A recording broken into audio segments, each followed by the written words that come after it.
Whether we believe in our capacity for self-government or whether we abandon the American Revolution and confess that a little intellectual elite in a far distant capital can plan our lives for us better than we can plan them ourselves. You and I are told increasingly we have to choose between a left or right. Well, I'd like to suggest there is no such thing as a left or right. There's only an up or down. It has been long overdue to expose the truth that the Democrats and Republicans are sucking the life out of America's liberty and usurping our rights at every turn. Now is the time to seize our civil liberties and take back our individual rights. Here on Southern Liberty, we will expose it all. With his musket on his back, the Declaration of Independence in one hand, and the Constitution in the other, here's your host, Roderick Threets. Happy Friday, Liberty Defenders. Happy Friday. Praise God and the Creator and all those peoples in the sky. I'm moving on up. Boy, we gonna have some fun this evening, boy. Look here. Ooh, Lord Jesus, Miss Kel, like, look. Yes, sir. I just want to put out a quick disclaimer. Okay. Yeah, you ready for this, yo? I am not responsible for the language that happened. This show is rated double R. R for Rowdy Rod. Okay, like this is how we get down. This is how we get down. This is rated double R in this BZ.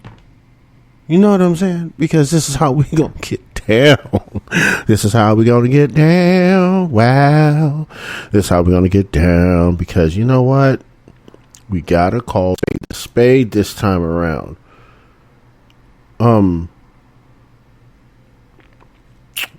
I think it's safe to say that the old dear Democrats are in a political, ideological fail at this point. They're in a free fall at this point. Because every single thing they have done or pulled their bootstrap up to manipulate people with, you know, the death, destitution, and destruction, you know, the triple D, right? It's come to fruition, right? Yeah. Or it's approaching fruition. It's not actually there yet. Oh, it's there. Oh, it's all there and it's collapsing. I'd say give it another few days when we hit default. Then it'll be at fruition. Oh, we'll default. Child. Another D to add to the list, baby. Default, destruction, and destitution. Good Lord. You can't. I ain't never seen someone take so much D. Oh, damn.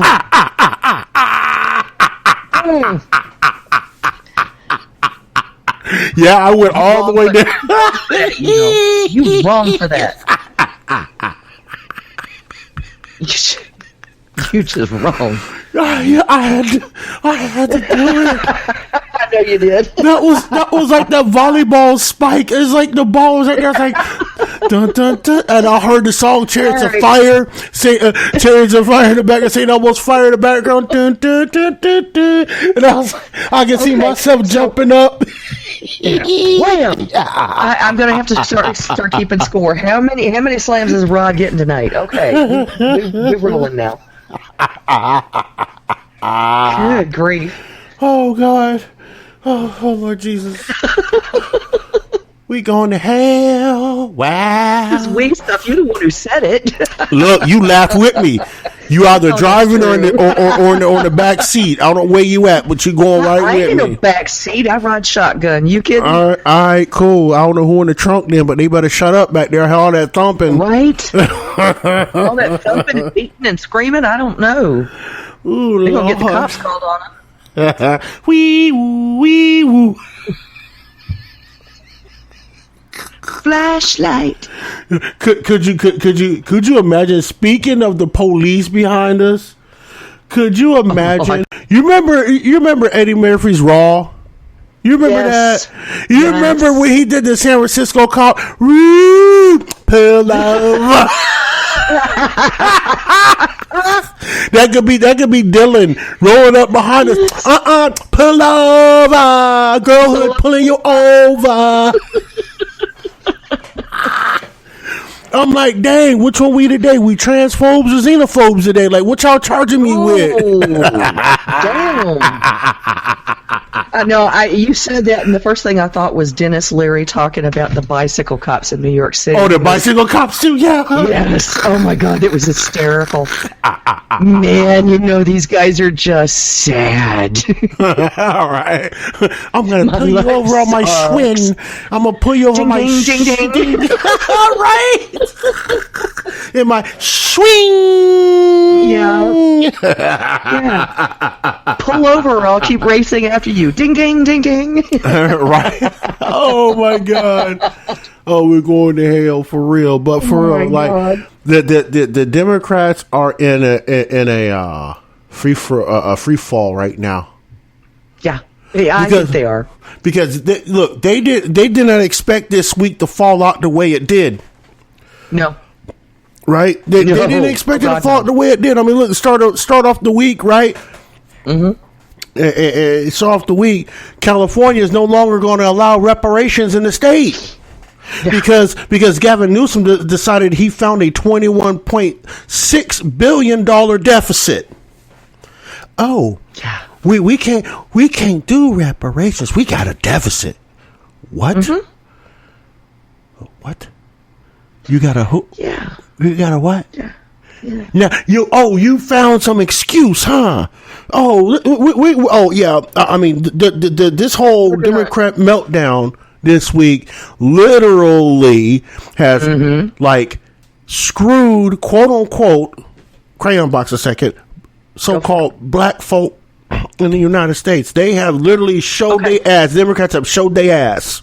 But what they did, was prove to the American people that what they're doing is they are taking issues in the black community and promising solutions. Mm-hmm. And trolling the black community with that if they get the votes from them. Mm-hmm. Panda, panda, panda, baby. Panda, panda, panda, panda. It's the truth, though. Like, it's the truth. I mean, that's all this is. And that's exactly what Gavin Newsom just proved. Yep, sure did. We're gonna put this in front of you, and we're gonna use it as bait to get your vote. And oops, all of a sudden we have a major deficit. Where we had surpluses, 2 years ago, 4 years ago? Yeah, you had that surplus when they announced it. And I was saying, you got a deficit, man?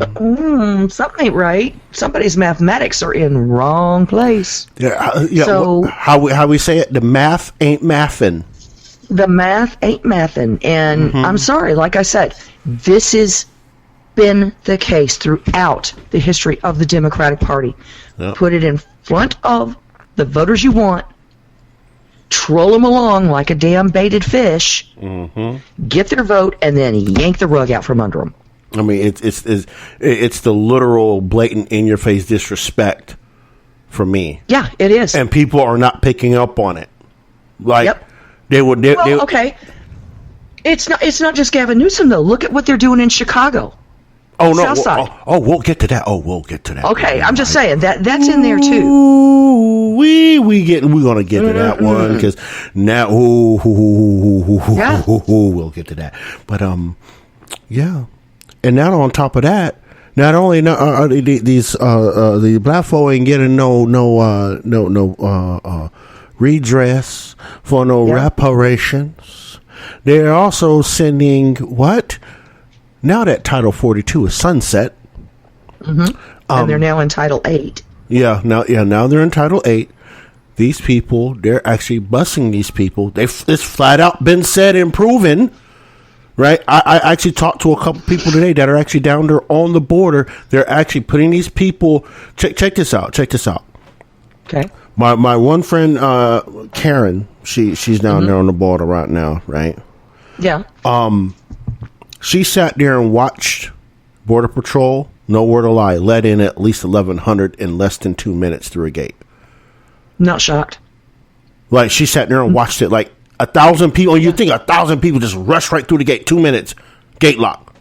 Others are waiting outside. Then they do it again 5 minutes later. What the fuck? But here's the ass kicker. Here's the ass kicker from the videos I've seen, right?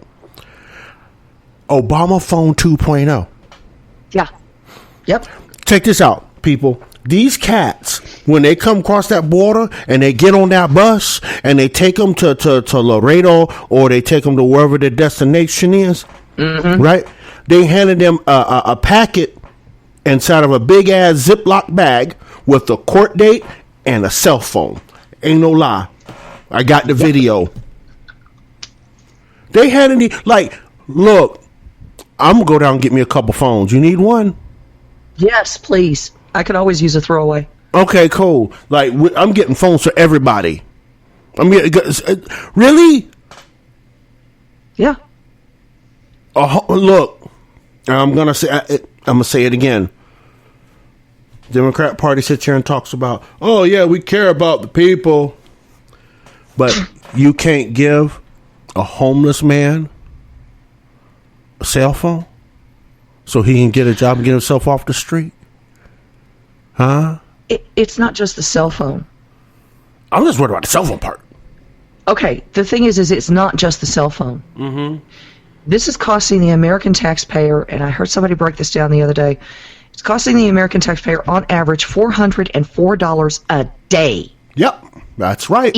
And I'm sorry, it's not the American taxpayers, it's American citizens. So each man, woman, and child who is a citizen of the United States is paying $404 and some odd cents. I think it's 65 cents per day for illegal immigration. Yep. Each illegal immigrant gets what amounts to 6 months worth of the average salary in the United States. Correct. Up front for food, clothing, housing. Correct. Etc. Okay? So you're talking right around $27,000. Mm-hmm. That's correct. Per illegal immigrant. Mm-hmm. Where's my $20,000, yo? Come on. Right. Check this out. Here's something that's interesting, right? Mm-hmm. This morning, right, in Yuma sector and Tucson sector, their processing center was 219 and 269% over capacity. Yeah. Right? And check this out. Yeah. Those processing centers. That's just centers, in the Yuma sector. Yuma and Tucson. Okay. Right. But all of the processing centers from Brownsville all the way over into California, there was only one processing center that was not at least 150% over capacity. Correct. And check this out. Majority from the custody reports that are coming back off of this, 80% of them are single adults. Yeah.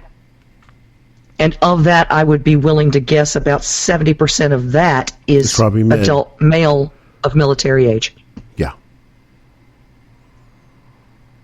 Yeah. So here we are. They want to avoid putting people in cages to stay virtuous and just discharge them into the country. Yeah. They've been doing it for weeks. Mm-hmm. And half of them don't even go through the gate. They just walk through. Yeah. They just walk right. It's like, how can people not tell this has been orchestrated? Yeah. Right?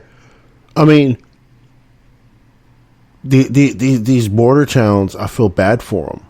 Oh, my God. It's not just the border towns. I mean, you're talking anything up to and including pretty close to 200 miles inland. Yeah.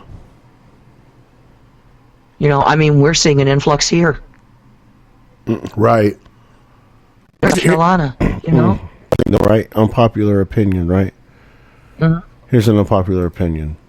And I know a lot of our peeps aren't gonna like me saying this, but how about since the legacy media failed their job in the first place, right? I'm gonna call it. I'm gonna take them down through there tonight. Call it. I don't want to hear nothing about an impeachment. I don't want to hear nothing about any Biden corruption that you may be writing about now. I don't want to hear any of that shit. You eat the shit that you doled out, you dished out in that dog bowl for everybody, is what y'all need to do. Y'all need to eat the whole damn dish of shit. Because This is a nightmare you created by not telling the damn truth in the first place, right? Exactly. So I don't want to hear articles coming out, well, Biden's corruption. Nah, too late for that. Too late for that.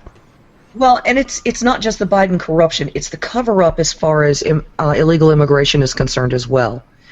Because what we're seeing is, let's see here, what was this from? Bloomberg. They are not admitting, let's see here. U.S. authorities are working to establish yada, yada, yada. No, what they were saying earlier in this article is that, oh, well, there weren't any major increases of numbers, after the midnight fall of Title 42. Yeah, I kind of beg to differ. See, they keep looking at this and saying, oh, well, there's no major increase. Right. But, okay, here we go. Authorities are seeing historic numbers of migrants arrive at the border with Mexico, but no fresh spike following the expiration of pandemic-era border restrictions. We continue to encounter high levels of non-citizens at the border. They're not non-citizens, they're illegal immigrants at the border, but we did not see a substantial increase overnight or an influx at midnight. I'm calling bullshit on that. Oh, that's a whole bucket of bullshit. Okay, but they're not even asking the question. No, they're not. These are not reporters. No. They're not bothering to ask. They're just taking it on face value that these people are not hiding anything. Blas Nunez Neto, Assistant Homeland Security Secretary for Border and Immigration Policy, declined to give specific number of encounters that occurred Friday after the border limits, known as Title 42, were officially lifted. Right. Right. So if you're not willing to give specific numbers, you can't say that, oh, we didn't see a substantial increase and get away with it. That's nuts. And for the reporter not to follow up on it is criminal. Well, right. It's criminal and disingenuous, and anything else you want to add to that, right? I mean, look, you're allowing a government secretary to lie to you and to lie to the American people. Right. For this administration. And here's the thing. This is why I don't want the impeachment of Joe Biden.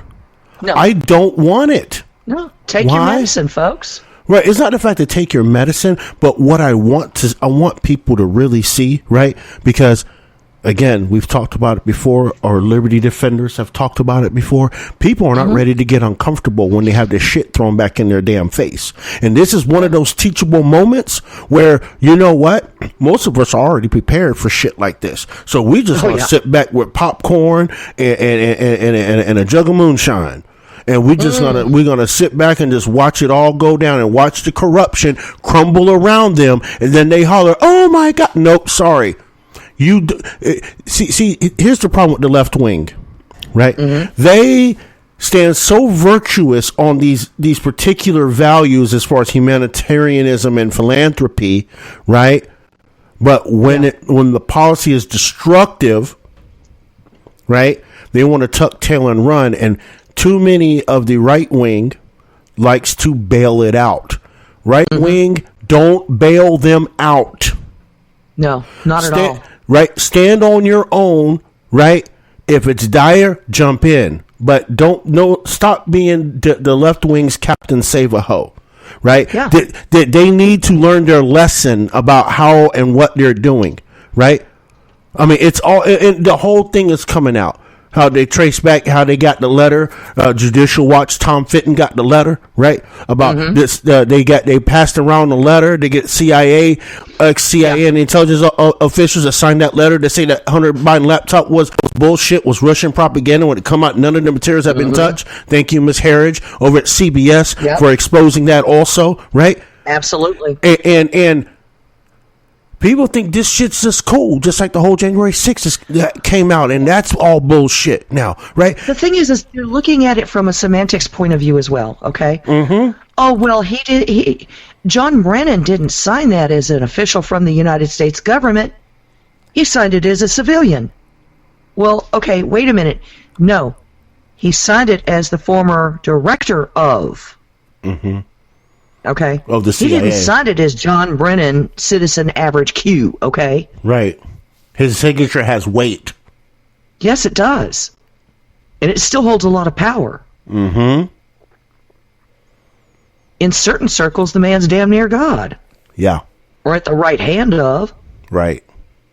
So for him to have his name on that document with his titles, let's not play games here, folks. He was using the full weight and force of that title to put his name there and to encourage others to sign with him. At the end of the day, it ended up being, we're going to say it, election interference.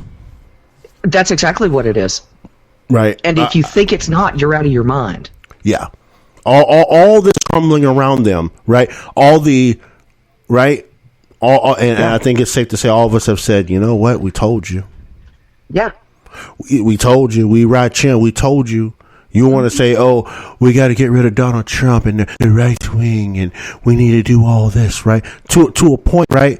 All this check this out. All this exposure has brought out some of the loudest limousine liberals. Oh yeah. Enter. Wait, what did I say? Charlize Theron just entered the chat. Oh, hey, Charlize, how you doing? Charlize Theron just entered the chat. I heard you said that anybody that opposes a drag queen or drag queen story hours, you're gonna come after them. Look here, you might bring it. Look here, you might. I'm not a conservative, but I'll tell you right now, you think you a bad bitch. Look, You come to my neck of the woods. You come to my neck of the woods. Let me tell you something. You think you from South Africa around the animals, but when a pit bull like me get a hold of you, somebody like you, I ain't unlocking the jaws until I'm done with you. See, you don't make auto threats across the internet at people, right? No. Especially that type of threat, because look, I'm gonna apply the same principle. Right, check this out. I'm gonna apply the penny principle, as I call it now, right, Mr. New York. I'm gonna apply the same principle. She's acting wild and unstable and making threats. Maybe I need to put her down like a dog. Well, it's one of those things that you don't make threats that you can't complete on your own. And I happen to live in South Carolina, which is absolutely redneck country. All I got to say, bring it. Look, I'll go to Hollywood. I dare you. I'll go to Hollywood. Oh no, I don't need to go out to that trash place. No, I will go to Hollywood. You know what? Test your gangster. Test your gangster. If you want to, right? If you want to test your gangster, I guarantee you won't sit outside of your pretty house in Beverly Hills and step down in the Watts or Inglewood around the Pyrus and talk that shit. Huh? Around the Crips talking that shit. Well, we're gonna take you straight to Mitchellville to do it either. We'll take you straight to the streets. This is a game we don't play. Yeah. And to be this outspoken and brazen and say some shit like that? Oh no. No. That doesn't get a pass here. Not here or anywhere else. That don't get a pass. No. I mean, you don't understand what you have invoked. Maybe you should have left the country in 2018 when you said you were leaving because of your children. Said, there's the racial problem. Well, it looks like apparently you have more problems in race at this point after that statement. I would agree with that. Some people need to learn to keep their damn mouth shut. Like Mama used to say, you ain't got nothing nice to say. Keep your goddamn mouth shut. Well, I'd love to learn. I'd love to learn from her exactly what race problem there is, because I certainly don't seem to have a problem with you, and you ain't got no problem with me. I ain't even worried about that. I'm just asking, because the whole race problem thing. Are you fucking kidding me? But that's what she's saying. South Africa. Yeah, but she's from South Africa, right? But here's the thing, I know. right? She said, seen it lately? yeah, she. You remember she said right here and said 2018 that she was leaving the United States because of her children and a race problem. Like, speaking of race problems, let's go back. Right? You remember when the Democrats, after the shooting in Buffalo, you remember that? Yeah. Remember that? Now, I want you to keep that in mind. Been a year. Okay? Keep that in your front of your mind, right? Because we're going to go down through there a second, right? Okay. We're all over the place tonight, guys, so... No, it's all connected. It's all connected. Okay. Right? Watch this, right? Mm-hmm. Remember when I talked about the history of the color black? Yes, I do remember that. How black, right? How black comes from Middle Flemish, right? Yeah. Spelled BLAEAEC, black, right? Mm-hmm. That meant pale, right? And then black became bleach. Black become black. Yes. It became blackamoor, and then it was joined with more. It became blackamoor, and then they dropped the more for black, right? Remember how they changed basically to black to be the skin color instead of it being pale like it was originally? They completely evolved the word. Now, stay in that vein a second. What was the number one narrative that Democrats were talking about after the Buffalo shooting?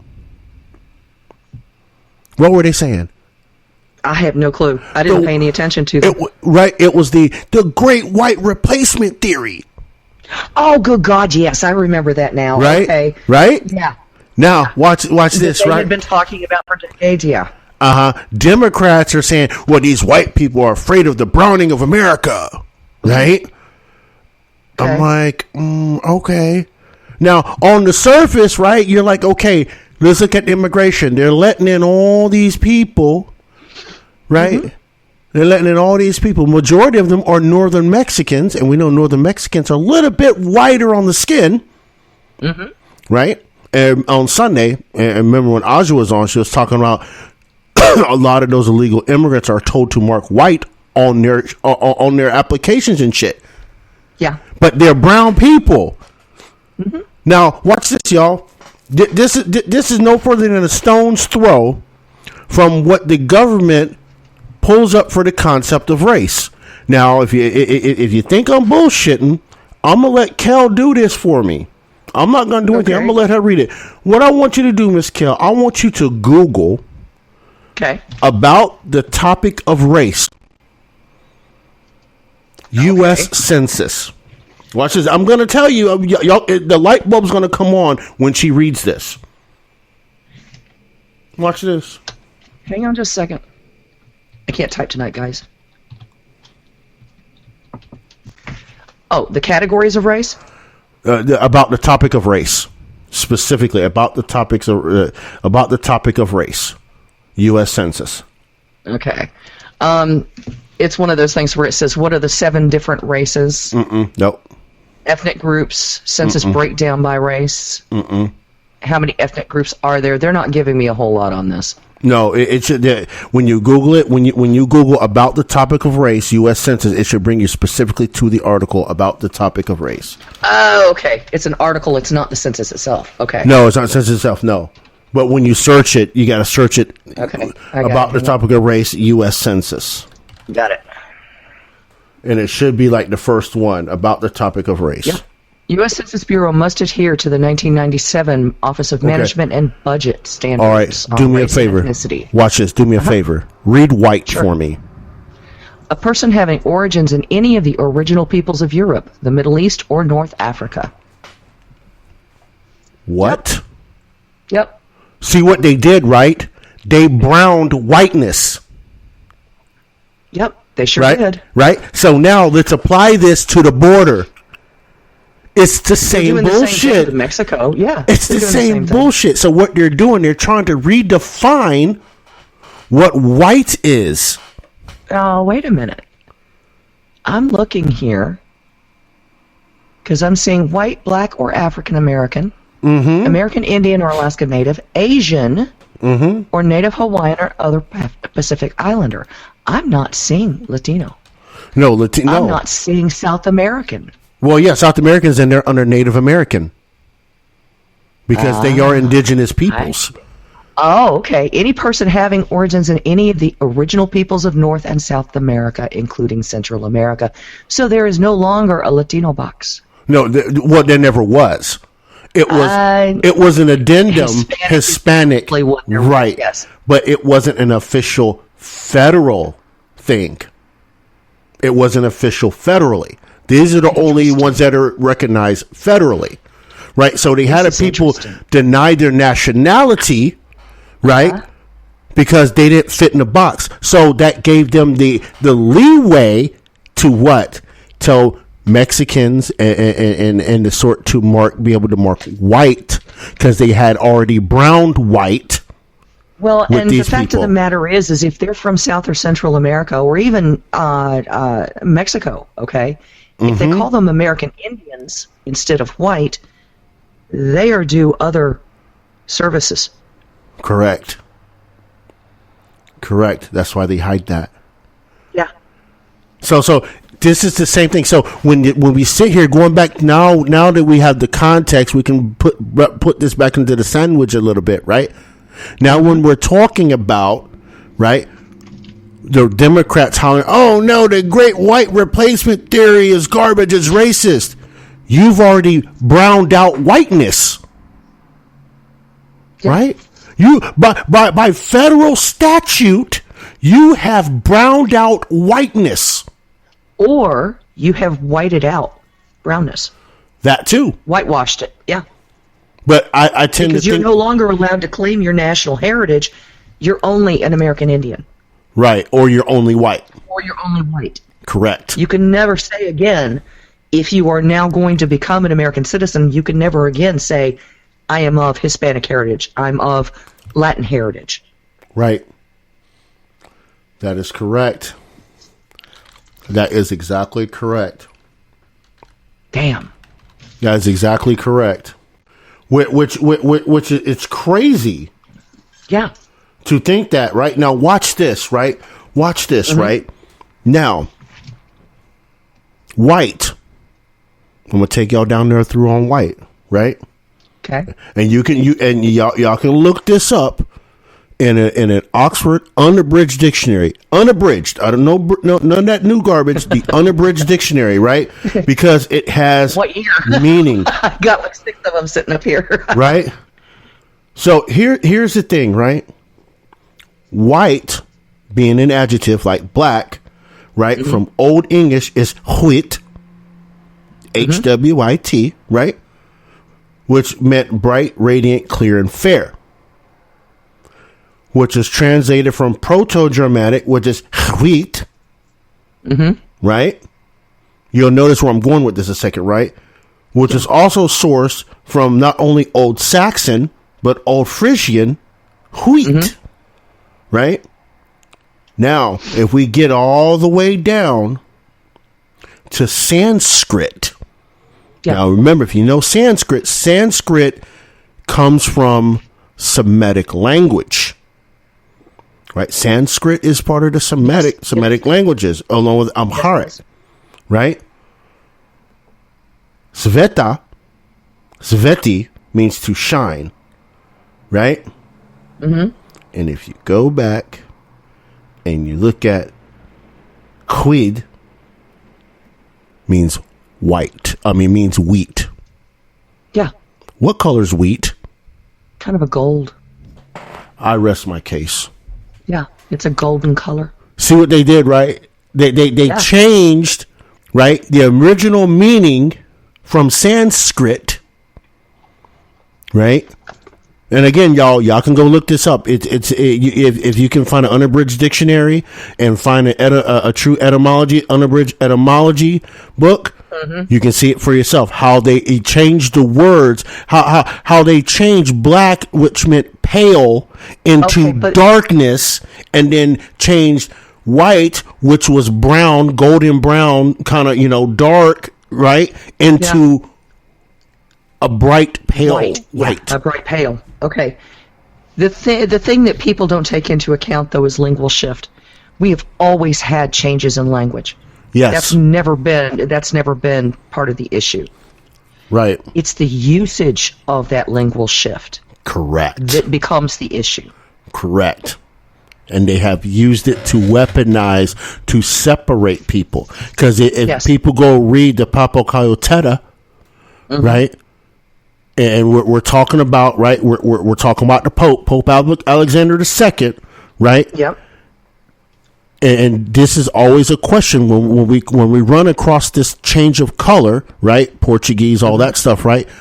If the people on the islands you landed in, right, they said this was a war, right? Remember? They said the Pope Alexander II said this was a war in the islands that we needed to quell, right?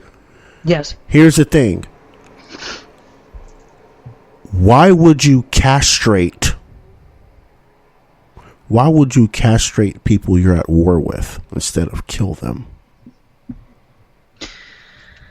For two reasons. Number one, to have slaves. Now, they were not slaves that would be used for anything other than general hard labor or for work around women. Okay, because if you're castrated, you're not going to have a sex drive. Correct. Okay. Number two, how many men want to go to war with that hanging over their heads? If we capture you, you're just going to lose your twig and berries, dude. Right. But that's how many men want to deal with that alone? Right. How dehumanizing is that to think about? Right. You're either going to die or you're going to lose your twig and berries, you know? Right, exactly. So here's the thing. There was no war. No. There was no war. Pope Alexander sent people over under the auspice and the guise of a war, right? This is one of the first quote-unquote race wars, right? And again, y'all go read the Papa Coyoteta. Yes, it was. Right? Yes, it was. And you'll see the progression of that. Now, with that being said, right, we got that separation, right, with that. So now let's come back up to the top of the conversation. Now we added that context, right? Yeah. When the Democrats sit right here in people's face and tell them that these white people, quote unquote, are racist as hell, this, that, and the third, and they're afraid of the browning of America. They're sitting there feeding these people some sort of, oh my God, we're going to be oppressed by white people, while they're changing the definition of white with the people coming across the border. And they're literally browning America under the auspice of the usage of a word that even not even supposed to be used that way. Yeah. And a status they created by federal statute. Yeah, agreed. You know, so I just... It bothers the hell out of me that people think that there is a race war going on here in America. That people are afraid of people of other colors. That's stupid. Absolutely stupid. Yeah. The only people who are afraid of people of other colors are the ones who don't live life outside their own homes. Or outside their circle of friends. Right. That's right. If you are that isolated, of course you're going to be xenophobic. You're afraid of other people, period, not just people of one particular race. And I'm sorry, but people who have issues with, oh my God, it's the race issue. Sorry, I find you xenophobic. You don't know what the hell you're talking about. Right.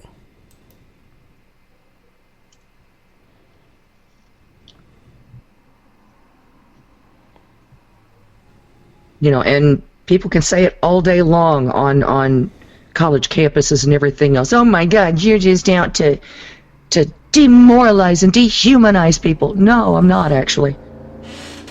I don't care enough about people to do that. I really don't. People, on the average, drive me insane. I don't like getting behind them in traffic. I don't want to deal with them at intersections. I don't like dealing with them in grocery stores. That's the average person. She said that's the average person. Wow. You know? So, anyway. But other than that, I mean, look, we're... Getting back to the whole migration thing. and also the reparations issue.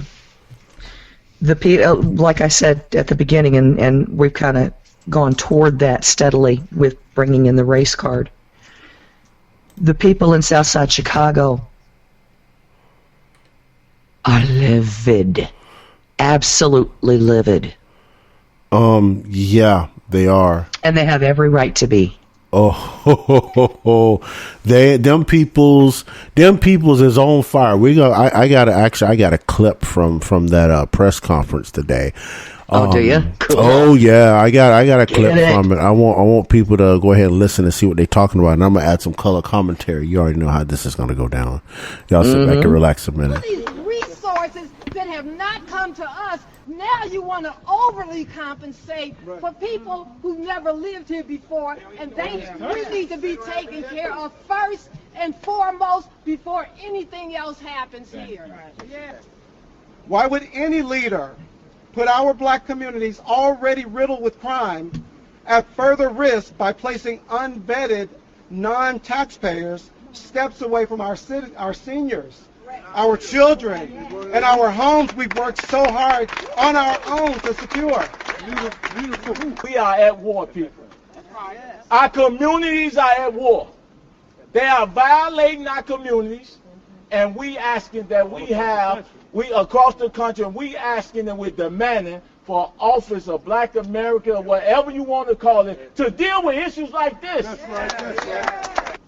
I did get placed on a wait list, but I was told that the immigrants were taking priority. See, that's a story that a lot of people don't know, and it hurt me. I'm like, oh, wait a minute. I understand we need to be humanitarian, but these people my participants are third and fourth generation Chicagoan, born, bred, fed, and raised here. My grandmother, Mayweather Carrington, rest in peace, always said, Craig, charity starts at home first, and then it go abroad. Politically, having over 500 people in our community would completely wipe out any interest we have. Many of these migrants have been dumped in our neighborhoods without a plan in place to monitor and house them long term. I'm not selling nothing, and I keep telling people, you don't have to move. If you sell, they gonna come in. If you don't sell, we gotta stand strong and go. That's right. We just get started. We don't sell. Look, watch this. You ready? Mm-hmm. To my Democrat friends and left-leaning friends that call themselves championing the quote-unquote black community and the people of color or BIPOC or whatever you want to pet name you want to call them today. I have a question for you. So are these people xenophobic now? Or is this group of what you call BIPOC or POC or whatever you want pet name you want to call them, are these people xenophobic, or are they really concerned about their community because you turned a blind eye to these people's issues, even up to the politicians that you've lined up for them to vote for to circumvent their neighborhoods and gentrify them? I'd love for you to call these people xenophobic. But you ain't got enough gas in the tank. Just like that one guy said, I know what's wrong with it. Ain't no gas in it. Yeah, that's where you at. You ain't got no gas in it because you spent all your gas on Clarence Thomas. It's kind of convenient how when y'all sit around here and talk about quote unquote black folk like they dogs and all kinds of shit and drag them across social media, whole 9 yards, but you ain't got energy for folks that counter your narrative, do you? Because you don't want to get called racist by your black-faced Democrat friends is what you don't want to do. You don't want to get caught in the paradigm being called racist when at the start you have already been racist. You just manipulated them into thinking that you were not racist, but you writing they down right in their backyard, digging their ditch for them so they can back right off in it, so you can send in your faux white people into these communities and gentrify them, and then you have created another slave class in this country. Yes, bingo.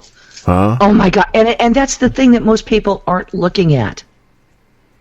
With all of these people coming across illegally, And yes, I'm saying it, illegal immigration, illegal aliens. They are not U.S. citizens. By law, they are illegal aliens. Right. Just dumping them into neighborhoods, you're not helping them. You're not helping the families that already exist in that area and have probably existed there for generations. And what you're doing by not even offering them the services of, education for the adults so that they can learn the language and learn the monetary system and learn our laws, you are literally creating a slave race. You are creating a slave class. These are people who are here illegally, so they cannot get Social Security numbers. They can't pay taxes, which means they can't access a lot of services. Right. But what they are trying to do is stick them in places like the south side of Chicago to circumvent them. So as you heard that guy say, I was on the waiting list, but we got to bump you for the illegal immigrants coming through. Yeah. Well, and part of the other problem is they're housing them in schools that have been closed down. Why were the schools closed down? If they're good enough to house illegals for months on end, for God knows how long, why are they not good enough to educate the kids in? Right. That's correct. So now you got to bus them across town instead of neighborhood schools? Yep. Ain't That's that some exactly shit? what it is. That's a whole bucket of shit, if you ask me. Well, and that was what the one lady was talking about. Mm-hmm. You know, you're going to give services to people who don't even belong here, but you're going to ignore the needs of the community that exists. Well, you know what? Look, dear Democrats. Look. Typical, right? Typical Democrats fashion, right? Yeah. Right. Look, right? What they look. Ain't nobody paying attention to it because it's Democrat run. Well, no, it's not even that. I want to go back to historical context because, again, right, it's the death, destitution, and destruction, and the third D, default, right? Here's the thing, right? Even during slavery, it was the same thing, right? They had the indentured servants here, right? What did they do? They moved in a permanent underclass, a.k.a. transatlantic slave trade. Yes. A.k.a. Native Americans, right? That they captured, right? They imported a new permanent underclass. Now that quote unquote black folk are waking up to the bullshit, they got to import a new underclass. This has been their MO since the foundation of the Confederate States of America. That has been it. There's no ducking and dodging that. No, there's not. And we have too many politicians who are willing to look at this issue and say, okay, but we need cheap labor. So you're going to create another underclass, a slave class, to do the jobs you don't want to do. Yep. Is that what this is about? Yep. But then also, right, devalue them to a point where your previous underclass, right, won't do them. And mind you, y'all, I'm not going down the race path on this one, right? I'm going down the class path, right? Because these people that are coming across the border, they barely have 2 nickels to rub together, right? So most of them, yes. Right? So these people are coming through. They're going to do the agriculture jobs. And the one thing that really makes me cringe is when I hear Democrats say, well, we need people to pick the crops. The fuck? You need who to do what? Let me see you import a bunch of Swedish people and say some shit like that. Oh, no joke. Well, look, they want them in the restaurant jobs. They want them doing the kitchen work, the dishes and the pots and pans and things like that. They don't want them as chefs. They want them as dishwashers. They don't want people from South America or Central America being farmers. They want them as farm hands, picking the fields. Yep, that's right.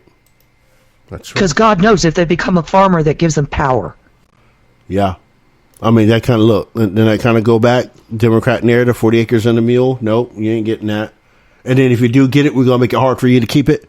We're going to throw another policy in your face to make you give it up once you've earned it. People, this is the Democrat MO. This is the Democrat MO. This is what they do. Death, destitution, and destruction, and soon to be default. Yeah. Yeah. We gotta pay some bills. We gotta do things. We gotta pay some bills. So when we come back, we're gonna shoot open them phone lines real quick. Let y'all come in here and get in where you fit in, and and all that good stuff. So y'all hang out, cheese, wine, and crackers. Do the things. We'll be back here in 6 on Southern Liberty.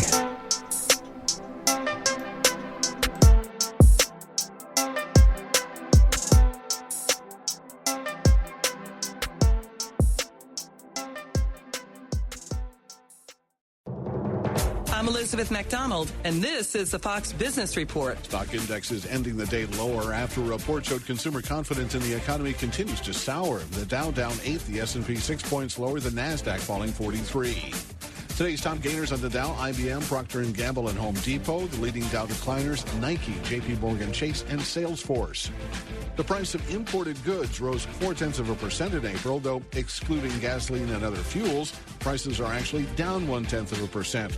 Over the past year, import prices are down 4.8%. The Commerce Department is launching the application process for cities to receive a total of $500 million in grants to become technology hubs. It's part of a $10 billion authorization from last year's CHIPS and Science Act to stimulate investments in new technologies such as artificial intelligence, quantum computing, and biotech. That's your Fox Business Report. I'm Rich Dennison, invested in you.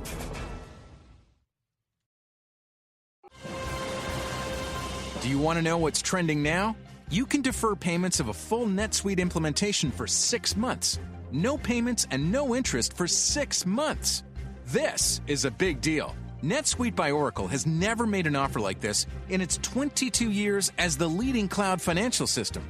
33,000 companies have already upgraded to NetSuite, gaining visibility and control over their financials, inventory, HR, e-commerce, and more. Everything they need to reduce manual processes, boost efficiency, build forecasts, and increase productivity across every department. In fact, almost 90% of finance leaders agree that NetSuite helps them reduce manual data entry time. Whether your business generates millions or hundreds of millions of dollars, take advantage of this special financing offer of no payments or interest for 6 months at netsuite.com/quick. That's netsuite.com/quick. netsuite.com/quick.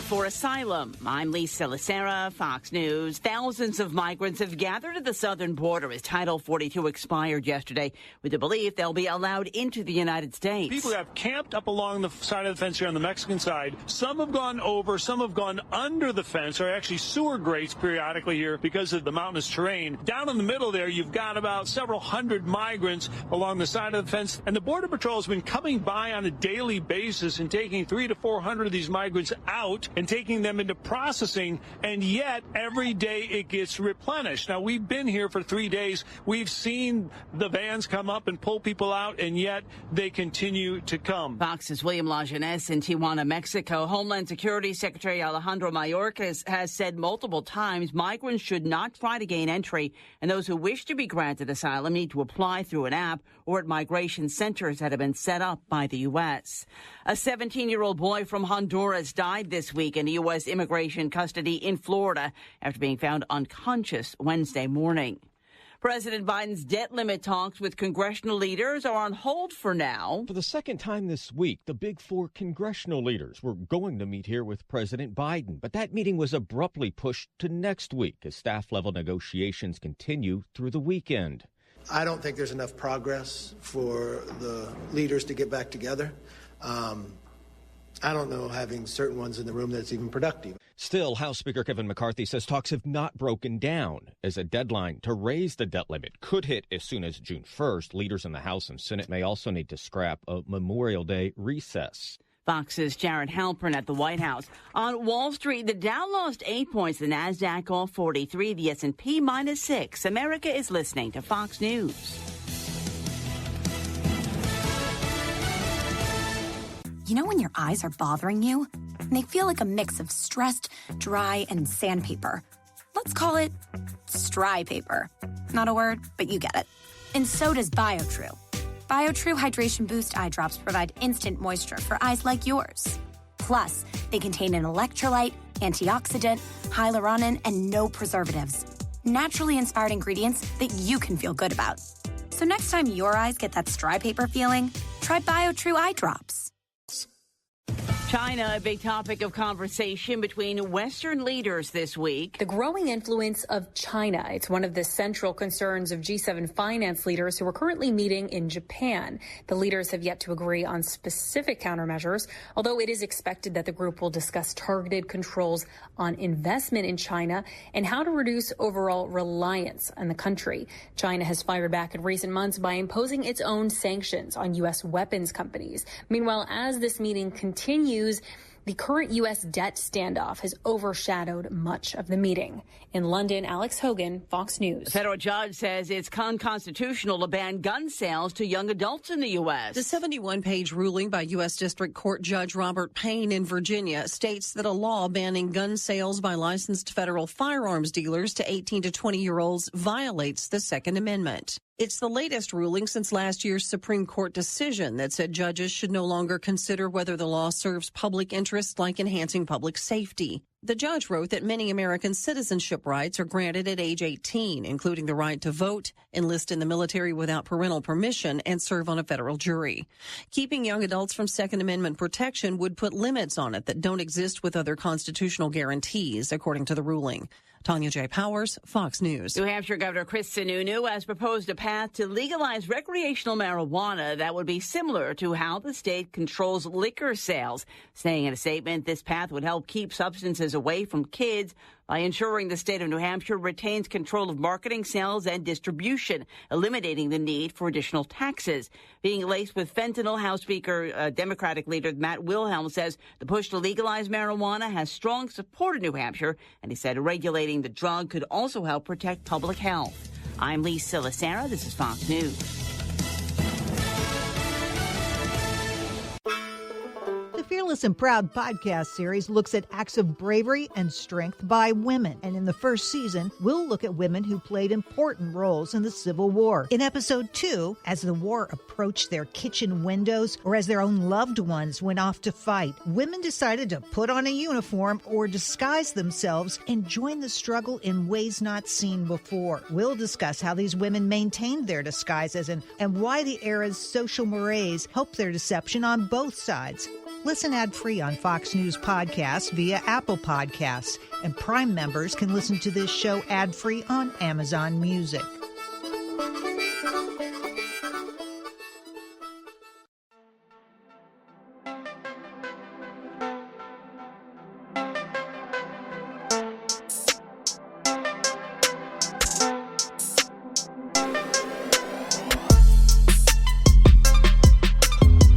Appreciate y'all coming back through, hanging out with us here for the second half of this thing here. And then we got to wind this thing down to the ground real quick here. So we're going to go ahead and land this plane here on the Southern Liberty Airlines. Since we've been on a high, we're going to come down and bring it down a little bit. If you're not subscribed to us here on the Patreon, make sure you do that. Patreon.com/TOLM, Torch of Liberty Media. Again, that's Patreon.com/TOLM. Greatly appreciate it. Those of you in the live chat, appreciate y'all. Love y'all 100%. Thank you.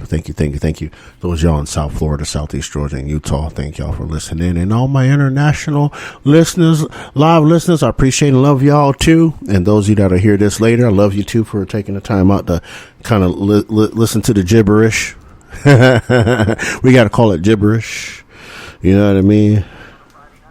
We gotta call it gibberish, my ribberish, all that ish stuff. You know what I mean? You know what I'm talking about? So, you know, there's one thing though, forgot to mention, and y'all get y'all pens and papers, get your phones ready. We'll open up phone lines here in a second here for the last 30 minutes. 563-999-1708. Again, 563-999-1708. We'll pop them lines open here in just a minute.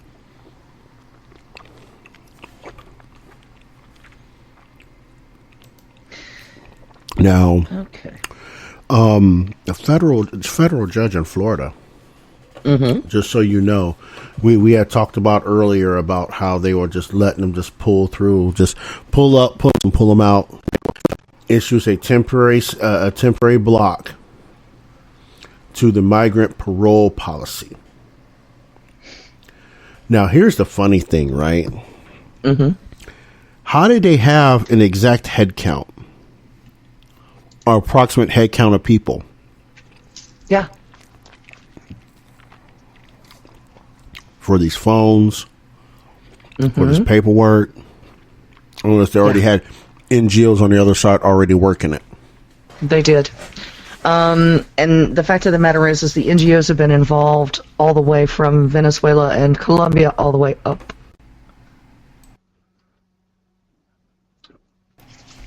So it's not news. I mean, they've had the NGOs on the ground the entire time with us.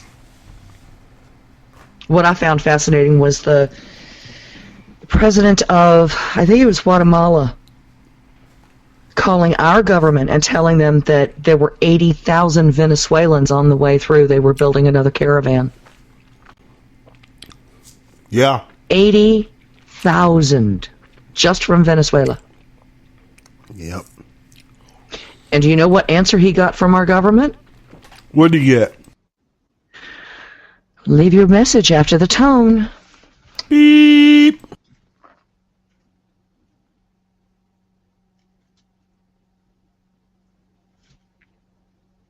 You know, so this is not shocking, y'all. This is not surprising. This has been going on for years, and I'm just tired of everybody looking at it as, oh my God, the world is ending.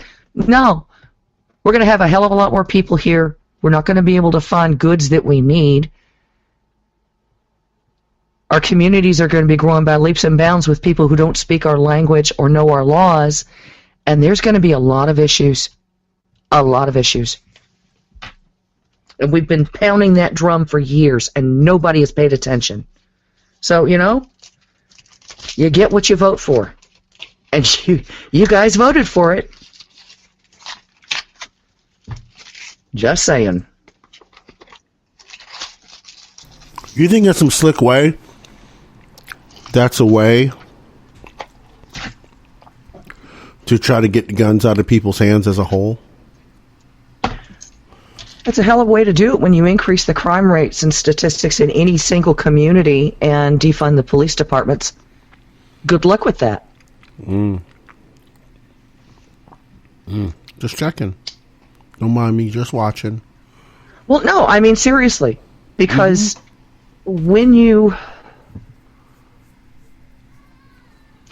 can't take a single culture and drop in people who have no connection to that culture. They don't speak a language in common. They don't have most of your same traditions. They may have a similar religion, but that's not a guarantee. They don't eat the same foods. They don't wear the same clothes. They don't tend their properties the same way. When you drop two cultures into hot water together, what's going to happen? You're going to have a culture war. Hello. And when you defund the police? Yep. Right before that culture war? Yep. Yeah. You're asking yes, for trouble. You are asking for trouble. And good luck disarming the American citizens at this point. Yeah, you already lost the fight for that. We already know about it. We're watching what's going on at the border. We're watching what's happening to the farmers and ranchers down there. But look, they don't care about those people. They'll never. No. The limousine liberals are not worried about it too much because they're not going to send them to Martha's Vineyard, DeSantis. But they're not going to send them out to the Hamptons, right? They're not going to send them. So we want open borders, but just don't bring your borders here. Well, you know, the funny thing is I've been paying attention to it, and I watched an interview with one of the ranchers down there, and he's around Brownsville, if I'm not mistaken. And he said, on any given day, he's got 15, 20 people pounding on his doors, on his windows, and everything else. He can't walk his own property without a gun on his hip. Right. How scary is that? Yeah. I mean, look at the stories we've heard out of Hidalgo County. Yeah. People literally walking in the house and ransacking the man's house while he's in the house. Yeah. And then he's going to get in trouble for pulling out a gun on him. Bitch, please. Bullshit. Texas is definitely a stand-your-ground state. Mm-hmm. And they have castle doctrine. You come into my house and start digging through, you're going to have to be digging for small metal objects that have been moving fast after you. Mm-hmm. I know that's right.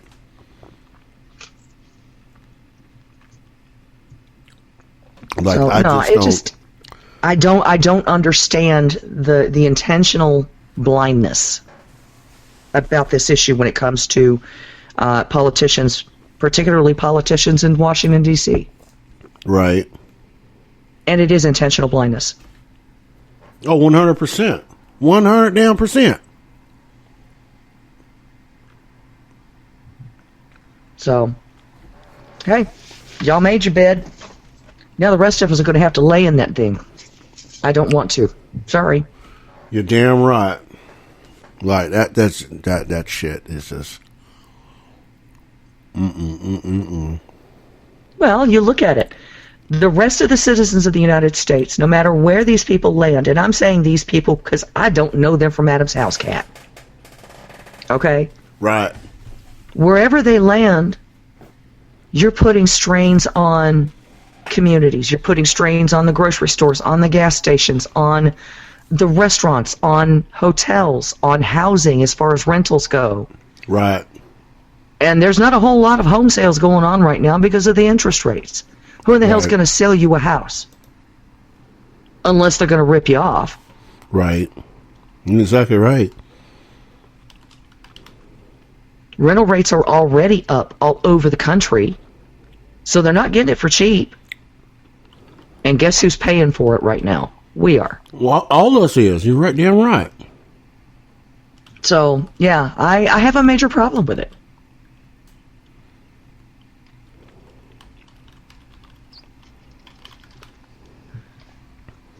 Am I panicked about it? Nope. It's one of them things that it's an I told you so moment. Right. I may not say it, but I'll sure as hell hum it. Mm-hmm.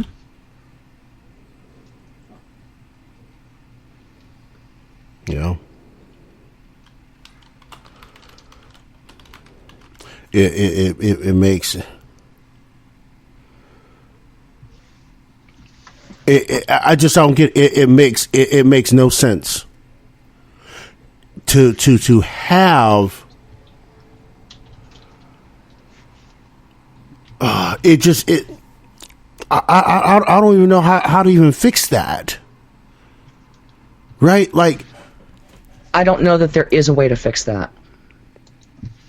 Is it running? Is it running on stupid?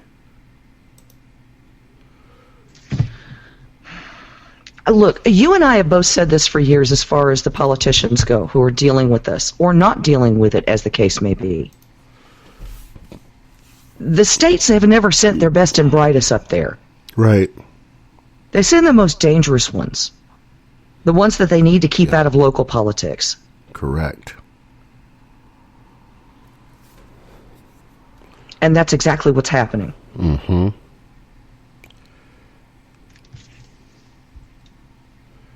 I agree 100%. And now here we are in a predicament. You have people having to fight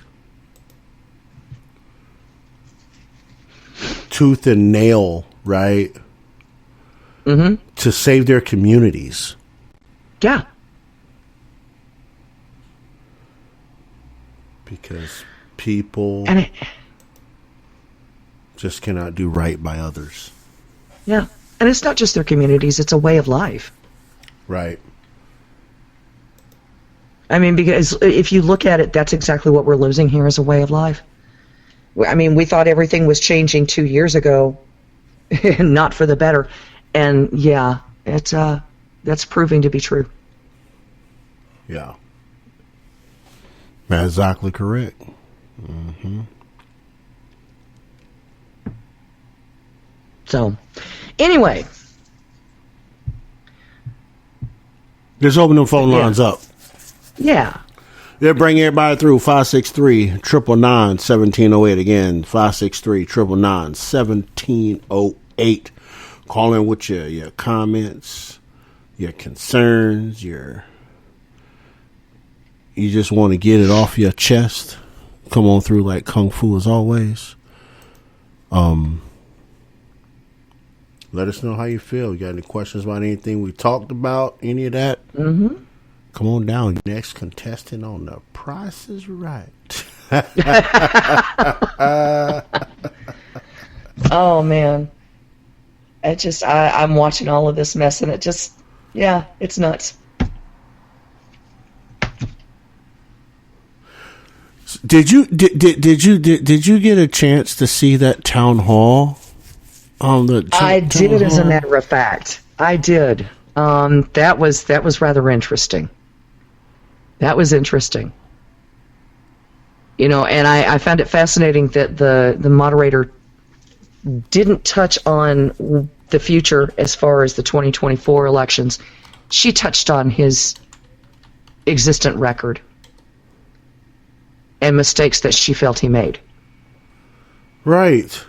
And that's the thing, right? Mm-hmm. How you gonna sit here? You know what tricked me out? We got a caller in there. I'll get to the caller in a minute. But no, what's funny is when he whipped out those receipts of the tweets he made. She was like, "Well, you didn't." I know, right? She's like, "Hold on, bit, hold on, bit, hold on, bit. I got you." He whipped it out. I was like, "Damn." Yeah, it's bad. It's really bad when you have to bring your own receipts because people are not going to be honest. Mm-hmm. Right. And they're not going to be honest. Right. Yeah. Yeah. You know what I'm saying? Like, I'm sitting here and I'm like, why he got to do this?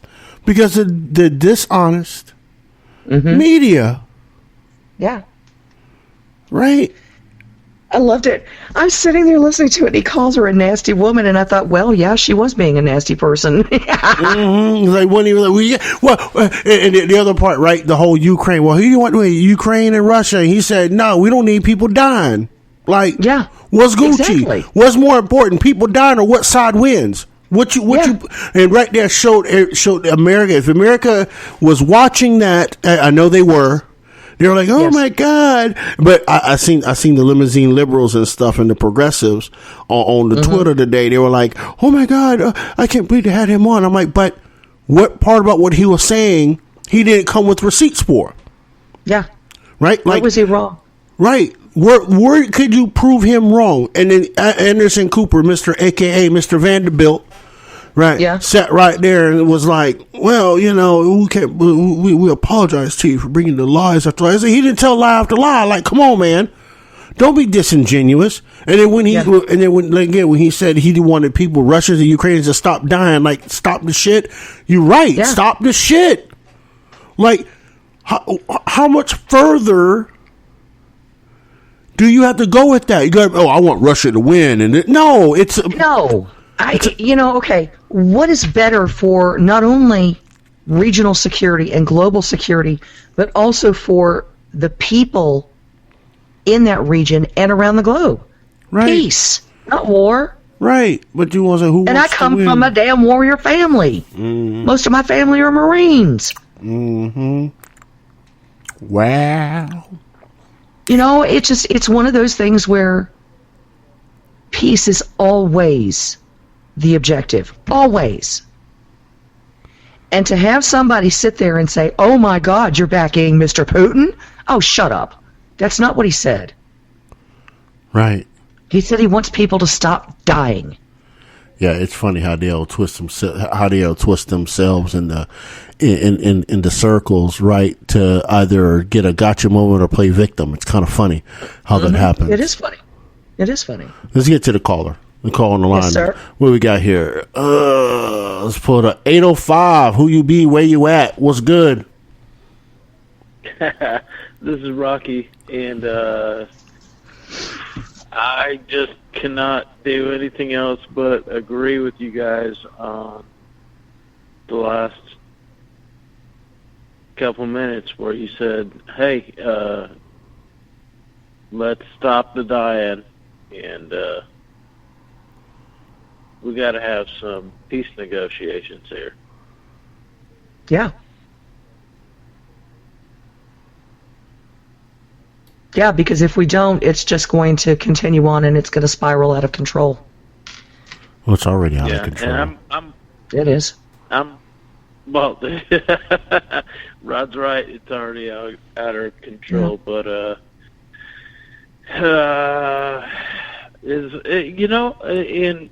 for Miss Kell, me being another combat Marine that in the last 20 years, I've had a chance to look back at this stuff, and I think peace is a good way to look at it. As far as I'm concerned, peace is the only way to look at it. The thing is you only send in your military after diplomacy has completely broken down. Diplomacy was never given an option here. And I'm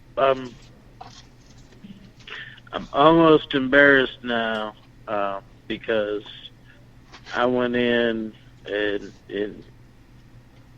January of 2003, and I was sold a big bill of lies, and no, I'm looking at it this way, Rocky. I understand exactly what you're saying, okay, but it's one of those things where a lot of men and women went into uniform service after 9/11. And it wasn't because they were sold lies. It was because they were eager to defend their country. Well, they wanted to get back for that big black eye, okay? I went in before 9/11 to pay for college. Yeah. And I saw one of my really good friends from the same unit. He said, hey, I'm going to be out there marching for peace. And I didn't understand what he was marching for. I couldn't understand the thing, but I knew he was a Marine, and he'd been in the same unit as me. And he just said, hey, I'm going to be out there marching for peace. Yeah. There were a lot of Marines who did, especially right before Iraq. Yeah. And there's so many people that they say, hey, there was no weapons of mass destruction in Iraq. And we sold them to them. No. I saw them with my own eyes. They were old. They were old and decrepit. Yep. But they were there, so that's how I comfort myself by saying, you know what, they were there. We sold them to him, Rocky. They have the paperwork on that. And they went to and they went to not Sudan, but Syria. Syria. Yeah. Oh yeah. Yeah. There was huge fucking trains going to Syria. Not trains, but actual. It was basically truck caravans. So yeah. But yeah, I mean, peace is always the best result of anything, and negotiations were never given a chance in this. Not even once. Yeah, and that's why I kind of feel cheated. But I'm a Marine, and I'm proud of what I did. As far as how I acted. So. Well, good. All right, Rock, we got to let you go. We have another caller on the line, hon. Thank you, darling.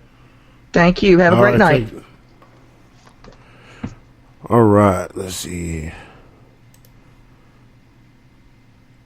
Next caller, 270. We know who that be. Mr. Rico, come on through like Kung Fu. What's good, brother? Hey, I absolutely missed everything you said today because I missed your entire show. Oh, dang. Boy, did you miss out. Probably. But it was pretty intense on the other show. Yeah, for some reason, I got this feeling within myself that some of the dumbest decisions ever made by politicians are being made by the Democratic politicians of today. Almost everything that they do seems like it's a stupid move. Yeah, I would agree. Also seems, and one of the biggest and dumbest moves was the Afghanistan debacle. I mean, oh God, yes. That was a complete embarrassment. It seems like everything that these people are doing is designed to hurt people, and a very specific people. And it's just, I'm getting a little tired of it. Yeah. I'm getting, because I feel like I've been, that I have no trust in government. I've got no trust, in particular, in a Democratic party-run government. I feel like they don't care about their citizens. They care about people other than the citizens. They are more than willing to fix things for people that are crossing the border, but yet there are tons of people that are homeless, and particularly California. Yeah. And they're not helping them out, the way they should. There's plenty of housing for them. They're giving away a lot of housing to the people that are crossing the borders. The people that are crossing the borders have it way better than the people that are on SSI and SSDI. Yeah. I mean, isn't there going to be a point where, you know what, we can't give you your SSDI anymore because we got to give it to people that are crossing the border, so we don't care about you. You can go fuck yourself and die right now, because that's what it feels like. Well, I mean, you look at it. Most people who apply for disability insurance, it takes them at least twice to get it because they're going to be denied hands down first time through. Right, that's right. Actually, I think it's 70% get rejected first time through. Yeah. So like I said, the majority of them. And then the other big thing is they don't take responsibility for their action. Or they'll say, it was a good decision. Yeah. Yeah, A good decision for well who? was another one that I heard. They never take responsibility for their actions. Nope. Yeah. Even though some of the things that I've seen them do at the local level even is absolutely just stunning to me. Here, you've killed some people, we're going to let you go. And then you let them go and that person goes out and kills more people. Yeah. That seems like it would placate a little bit of fear into a lot of people. Yeah. Because if we're willing to overlook crimes, intentional crimes, what else are we doing? We, say them. No, I'm saying we as a whole society. Yeah, that's what. I just feel like they're pushing this idea that, hey, you as an American got to follow the rules. If you're a MAGA or if you're conservative, but the rest of us, guess what? Yeah. We can come into your home, beat you up, but the instant you beat us up, you're the one that's going to go to jail, not the person who broke into your home. Yeah, teach your justice. There's no justice in this country anymore. It's kind of like what I described. It's kind of like what I described earlier, Rico. For you weren't in here, but it's these people. These people want to tie themselves into knots, okay, to play victim. Yeah. And they do it so well, and people don't catch how they do it. And they continue to do it. That's how we got this two-tier justice system, because we can't hold them to the same standard. Self-proclaimed victimization. I got you. Mm-hmm.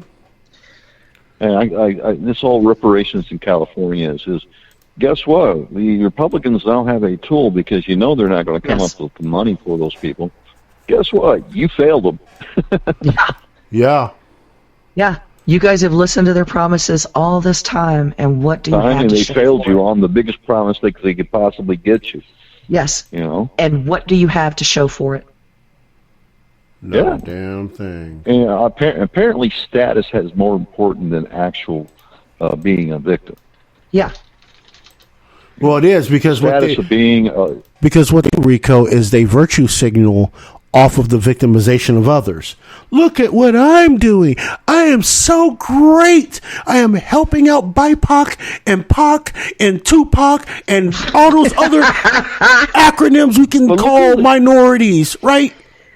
Yeah. That's what we but look what they're doing, man. They are victimizing. Women are being victimized in the realm of sports. It's not just the realm of sports. It's more than sports. There's not going to be any type of the ability for a woman to go further in life based upon their sports abilities. Well, okay, it's not just sports, though, Rico. You look at it. No, in I dorm understand. rooms, That's just a small example. I know, Right. but in dorm rooms in colleges, they're having men who are claiming to be women up in the dorms. I'm sorry, no. If it's a women's room, it is for biological women. Keep your dangly out of there. Well, Hey, if you got what dangles, keep it in the men's room. oh yeah, and also because it dangles, it keeps me cool. Oh, just saying. You know. Oh, good God, Rico. You're going to get me giggling tonight. Oh, man. But no, I'm serious, though. I mean, we have dealt for several years now with this whole performative virtuosity, and I'm just a little bit fed up with it. I really am. I've gotten to the point where if I hear one more person say, oh, but you have to help so-and-so because they're disadvantaged, I'm going to smack them bald-headed, I swear to God. Yeah. Less than 1% of the population is being, being preferred over what we call, women are a majority of the majority of the population. That majority of the population means less than 1% of the people that are pretending to be women. Yeah. Yeah. It blows my mind.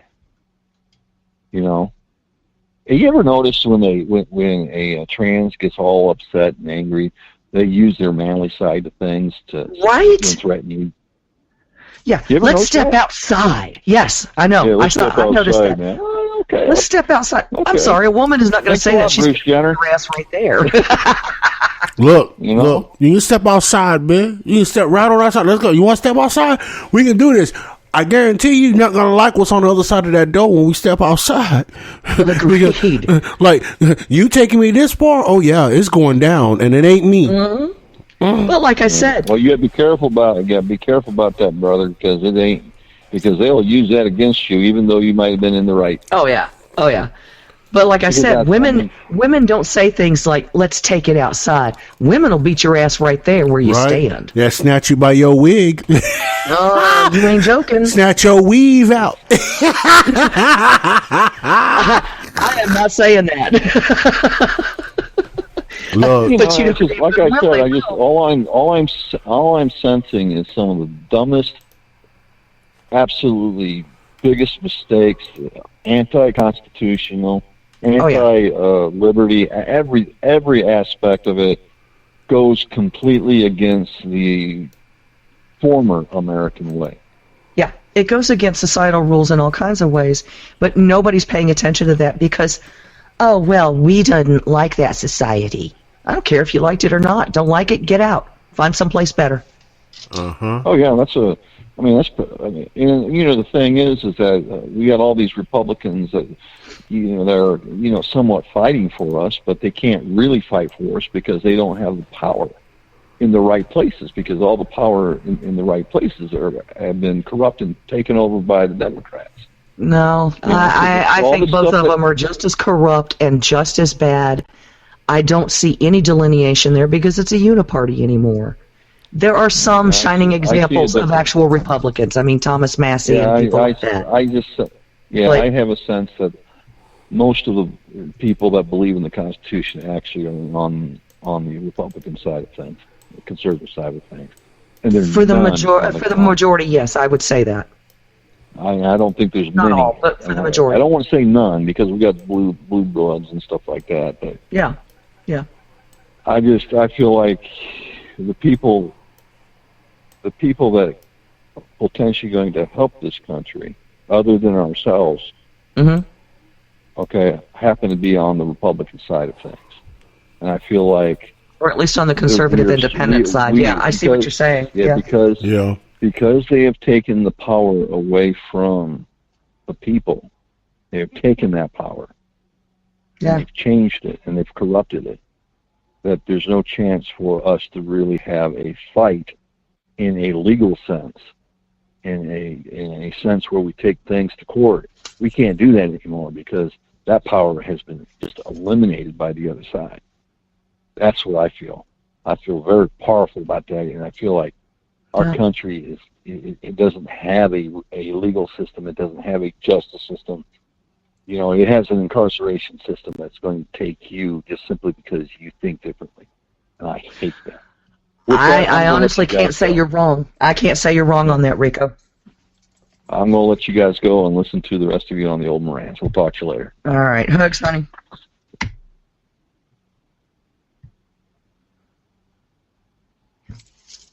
Woohoo! Oh, hi, Rod. Hello, Cal. Hey, honey. Hey there. I was going to say, I kind of agree with Rico. Our government, this is that immigration mess. Our government doesn't give a shit about its citizens. All they care about are those bleeping illegals. It's like everything for the illegals. And I'm not kidding. They don't give a shit about us. Yeah. And if they do, it's just lip service. A lot of people are waking up to that now, Marlene, and I think it's a little bit of a shock to the system. Yeah. I think it's a bit of a shock to the system. I'm glad they're waking up. Seriously. Yeah. And switching gears here, Rob, this has to do with something you put on the Patreon page. And I remember watching this case when it first started, that whole Vandersloot, Natalie Holloway. Yes. Oh, God, I was into that. What a mess. It's kind of funny, though. He gets extradited, the base extortion and wire fraud. And, but not murder. Exactly. I am kind of skeptical about him. 90% of me says, you SOB, you killed her. Now, where in the hell is the body? That's the question. Where's the body? And I'm of the opposite opinion. Says, wait a minute. I got to step back and say, what's really going on here? I think. Here's the thing. The whole Holloway situation. Here's my thing. Right. Unpopular opinion. Vandersloot didn't do it. No. Was he involved? Yes. Did he do it? No. Was he involved? Because here's the thing, right? The police of Aruba, even today, they push back. Yeah. Why? Right? If Aruba, and remind you, right? This is a Dutch colony, right? Yeah. Yes. If they are all about justice, why would they allow this corruption to continue? If Vandersloot did it, they should have sold his ass right up the damn river. But and you know what? That's something I'm going to look into again because because here's the funny thing, right? It just so happens, right, from one side of the complete other side of the country to another side of the country. Right now, I'm talking about Colorado to Alabama. Now, why am I talking about that connection? No. JonBenet Ramsey's father dated Holloway's mother. Yeah. Oh my God. Right? That's a crazy one. Right? That out of all the randomest things to happen, right? Wow. Out of all the randomest things that happen, those two start dating? That's interesting. Whoa. Right? So just that little tidbit throws off the whole thing, because they still never found JonBenet's body. No. It's kind of weird you would name your daughter after you. I thought they did find her, but they never found evidence. Yeah, they never found the killer. Right. They never who killed her. Right. I'm sorry. Right. But it's kind of weird you would name your daughter after you, because his name is John Bennett. Yeah. Right. Oh, okay. So. Right. So. Am I getting this right? Help me get this straight. Somebody was dating Mrs. Holloway or dating Natalie. What was John Bennett? JonBenet Ramsey. Her father dated Natalie Holloway's mother. Holloway. Got it. Okay. See what I'm saying? I'm sorry, Colorado to Alabama, you two just happened to start dating? I'm just saying. Yeah. Right now, there's something going on there. Right now, now, mind you, they started dating after the disappearance. Yes. Okay. Right, but it's just kind of ironic he came into the picture. Right. I'm sorry. I believe in coincidence, but lightning doesn't strike twice in the same spot either. Now, and I'm going to play devil's advocate here. It could be a case of he contacted her the first time to offer comfort because he'd lost a daughter as well. I mean, that's a very good possibility. We don't know the case on this. But really? But it is interesting, though. It's very interesting. Right? I mean, but really, though? I don't know. Like, you're going to be a high-profile guy, right? Reaching out to someone that's not even technically high profile at that point yet, right? When Holloway went missing, when Natalie went missing, her mother was all over the media. Right, but again, right? True enough, right? True enough, but here we are again, right? Yeah. People go missing all the time. Yeah. Okay, but with the suspicion of murder, I can't figure out with what it was Vander. I can't remember that guy's first name. Vandersloot. Vandersloot. Mm-hmm. But I can't figure out is I remember Greta Sestern was interviewing him a while back. Mm-hmm. And he was asking him questions, and he seemed to be evading questions. Yeah. And I guess what I can't figure out is if he's innocent, why in the hell can't he tell the truth and say he's not but he's not necessarily innocent. If he was involved, if he knows details, that means he's not necessarily innocent. Right, he's an accomplice to murder, or accessory to murder, right? Or an accessory, yeah. Hey, this was a state killing. That whole case is a real mystery, and I am a little skeptical about Vandersloot, but I would be willing to entertain the idea that maybe he didn't actually physically kill her, but he may have been in on the plan. Yeah. I'm not sure. That's what we're thinking about. Yeah. Is that he did not actually kill her, but he either knew about it, helped plan it, or helped dispose of her. Right. Oh, that's possible too, because he did talk about something about telling Mrs. Holloway where the body was, and he wanted all that money. Yeah, he wanted $250,000, and I bet that was just an extortion racket to run distraction. Right, because look, he's in prison for 28 years for a murder of a girl down in Puerto. Mm-hmm. Yeah. Right. Right. I mean, so it's like most people that commit murder usually are life sentences. That's kind of universal across the board. Or life, or pretty close to life anyway. Yeah. But he only gets 28 years. Yeah. And then finally, on a much lighter note, I was going to agree with you, Cal. Those trans people, those trans men, they need to keep their sausages in the men's room. I would agree. The girls' room. Well, it's one of those things that we've always been separated by society as far as men and women go because of the biological differences. Yes. It's pretty much taken for granted that there are reasons for that. Okay? Mm-hmm. to wipe it all away by someone putting on a dress and lipstick and saying, I'm a girl or I'm a woman, does not change biological differences at all. Well, right, and then, what about the women who do this? What about the other side of the coin, where a woman decides that she wants to be a man, and she goes through all that stuff, or puts on men's clothes and goes into the men's room? But you don't have the outcry about it. That's true. You're right. We don't. It's always the guy that wants to be a girl. Yeah. Because usually it's the ones who are demanding to use the women's room who are the ones who are not, and I'm going to say it, and I know I'm going to get some backlash on it, who are not actually trans. They're pretenders. Right. See, here's the thing. But they're there to get their jollies. But here's the thing, they're there too, to get though. their jollies. But here's the thing, too, though, right? Most trans men still use the female bathroom. Yes, they do. Okay, but the ones that we notice are the ones who are there for their jollies, not the actual trans. Right, and those are the trans women you're talking about. Those trans women, sometimes it's not that easy to tell that they are. Some of us, yes, we can tell, but sometimes you really can't tell. I mean, if you're just looking at them at a glance, you think that they are a woman. Yeah. Especially if they've gotten even if they haven't had their sausages chopped off yet, but they've got their boobs on. I mean, you think it's a woman. Yeah, and I know a couple of people here in this area who are like that, and I have no issue with them. They're not demanding it. They're not. No, they are not living their demanding lives. Right, and that's fine. I can disagree with them, but they have a right to live their life. I don't even disagree with them. You are living your life.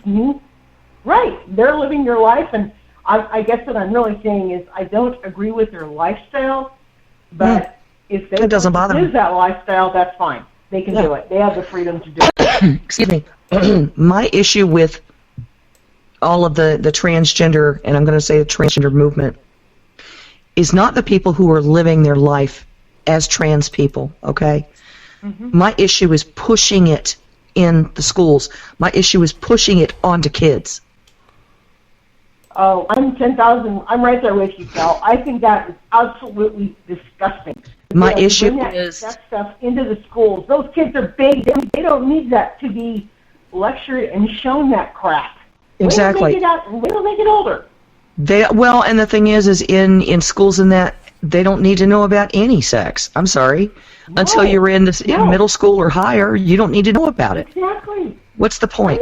But my point is, no, wait a minute. I don't mean to get you outraged. My point is... No, you're not. I'm just getting amped up. I'm not outraged at all.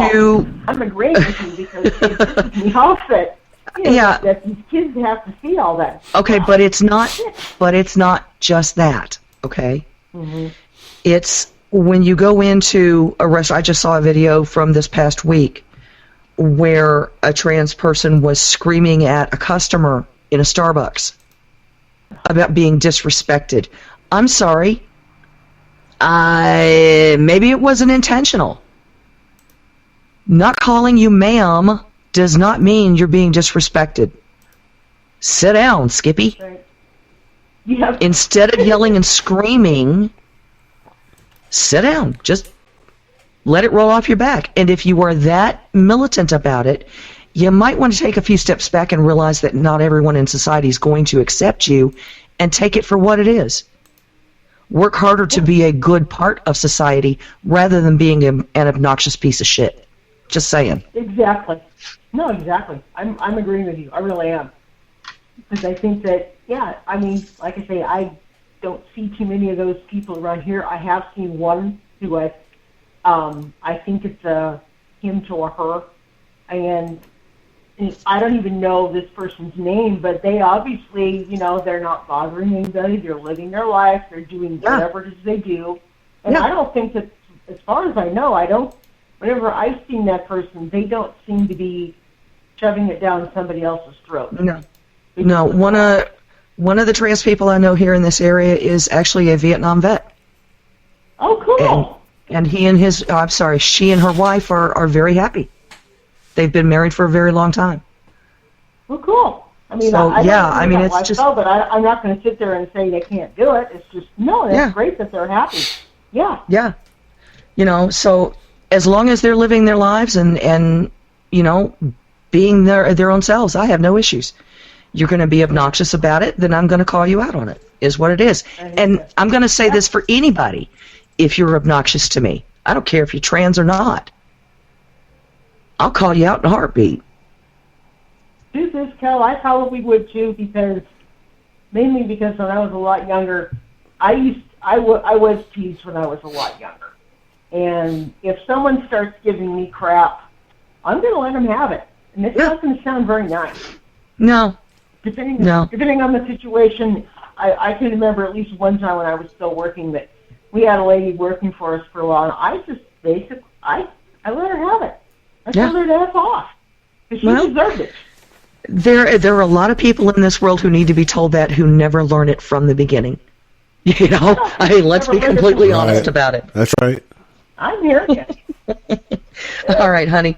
We have got to get going. I know that Roxanne is probably hitting him over there. Yeah, Roxanne's probably raising her hand there. So anyway, I will say good night. And I'll talk to you later. All right. Have a great night. Appreciate you. Good night. Yes, Okay. we got 1 minute. Good night. Great time. We have 1 minute. Let me get this in real quick before you do your close. Ladies, gentlemen, Mother's Day is Sunday. To all of the moms and the mom figures out there, happy Mother's Day, y'all. We love you and we appreciate you for everything that you do. Ain't nobody care about no mamas. No. Son, this mama cares about mamas. Barbecue so good, make you slap your mama. That's a good barbecue right there now. But anyway, yes, it is Mother's Day weekend, y'all. Appreciate your mamas, even if they're alive or passed on. Appreciate your mamas, because again, right? Absolutely. Listen, without without the mamas coming before us, we wouldn't have gotten through a birth canal. Ones here, we're talking on the mic and running around on this earth, and these people that run around here and acting all crazy and silly in the whole 9 yards. I'm sorry, I'm about to deflate your whole hot air balloon right now, because look, the women folk out here that are mothers, you keep doing the damn thing, right? To my single fathers out here, you're not single mothers, so you better not be out here celebrating no Mother's Day. Father Day is your day. You know what I'm saying? You can't be crossing through on both of them. You know what I'm saying? The other part I'm going to say here too is, again, praise our women folk. Praise them, right? And I would even go out on a limb and tell you to praise the women that probably haven't had children yet or going to have children, because they are, right? Every woman is a prospective mother. So we need to treat them with that respect that they're going to be bearing life into this world to keep us going. Right? So we need not saying run not go get, treat them like mothers, right? I'm not saying that, but what I'm saying is that we got to have the utmost respect for women, especially the attacks that they are under. Mm-hmm. Right? Yeah. We have to make this weekend special for them. So again, if you know any mothers, I don't care if it's your next door neighbor, you know what I'm saying? Do something nice for her, right? Cut her yard, or you know what I'm saying? Bring her some tea, something nice, some nice gesture, you know what I'm saying? And show her that she is still appreciated as a woman despite the attacks she is under. Right. That's where we need to be this Mother's Day. Because lo and behold, the women have carried the burden of the world on their shoulders for a long time, while a lot of their men went to wars and died to make sure this country still stood. Right? Yeah. So we owe women at least that much on Mother's Day. With that, make sure y'all enjoy your weekend. Do the thingy things. Enjoy your weekend. Keep your eye to the sky. Stay vigilant.